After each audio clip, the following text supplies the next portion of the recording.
കഴിഞ്ഞ ദിവസം നമ്മൾ ബാംഗ്ലൂർക്കുള്ള ട്രിപ്പിൽ താമരശ്ശേരി ചുരത്തിൽ ചെറിയൊരു ബ്ലോക്ക് സാധാരണ ഉണ്ടാകുന്ന ബ്ലോക്ക് തന്നെയാണ്. അങ്ങനെ 6, 7, 8 വളവിലുള്ള ആ ബ്ലോക്ക് ഇങ്ങനെ കുറച്ച് മാറ്റി ഓരോ വാഹനങ്ങൾ കടത്തി വിടുന്നുണ്ട്.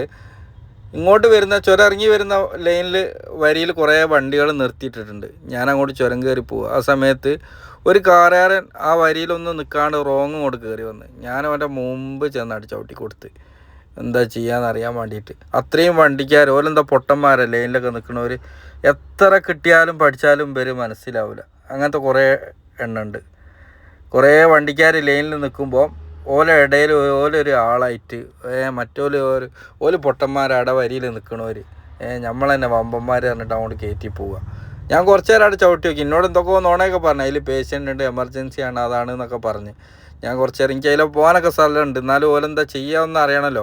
വെറും പച്ച കള്ളുമായിട്ട് ഓല് വന്ന് കുടുങ്ങിയതാണ്. ഞാൻ കുറച്ച് നേരം അവിടെ നിർത്തിയിട്ട് പിന്നെ എന്താക്കി അപ്പുറത്ത് കൂടെ സ്ഥലമുണ്ട്, അതിലൊക്കെ കയറ്റി പോയി. കാരണം അത്രയും വണ്ടിക്കാർ ലൈനിൽ നിൽക്കുമ്പം വെറുതെ ചുരത്തിൽ ബ്ലോക്കാകാൻ. ഇവിടെ ലേശം വീതി ഉള്ളതും കൊണ്ടാണ്. ലേശം വീതി ഇല്ലാത്ത സ്ഥലമാണെങ്കിൽ ഓലെന്താക്കിയതിന് ഞാൻ അതിലാണ് പാസ്സാകുക. എന്നിട്ട് ഓല് 2-3 ആൾ കാറിൻ്റെ അടുത്ത് നിന്ന് ഇറങ്ങിയിട്ട് ഇന്നോട് ഇതിലെ പോട് അത് ഓലാ തീരുമാനിക്കൽ.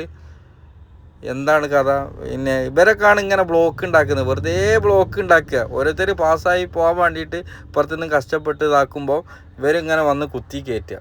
എത്ര കിട്ടിയാലും പഠിക്കൂല. എല്ലാവർക്കും ബുദ്ധിമുട്ടാക്കാൻ വരിയിൽ നിൽക്കണവരൊക്കെ പൊട്ടന്മാർ. ഓല് ഭയങ്കര തൻ്റെ ഇടമുള്ളൊരു വമ്പത്തരന്മാർ. അങ്ങനത്തെ ഒരു കണക്കൂട്ടല്ല അവൾക്ക്. അത്രയും വണ്ടിക്കാർ രാത്രി ഉറക്കം കഴിഞ്ഞ് ഓൽക്കും തിരക്കുള്ള ആൾക്കാരുണ്ടാവില്ല. ആ ലൈനിൽ നിൽക്കണവരൊക്കെ അതൊന്നും ചങ്ങായിമാർക്ക് മനസ്സിലാകുന്നത് ഓലൊരു പൊട്ടന്മാർ ലൈനിൽ നിൽക്കണവർ.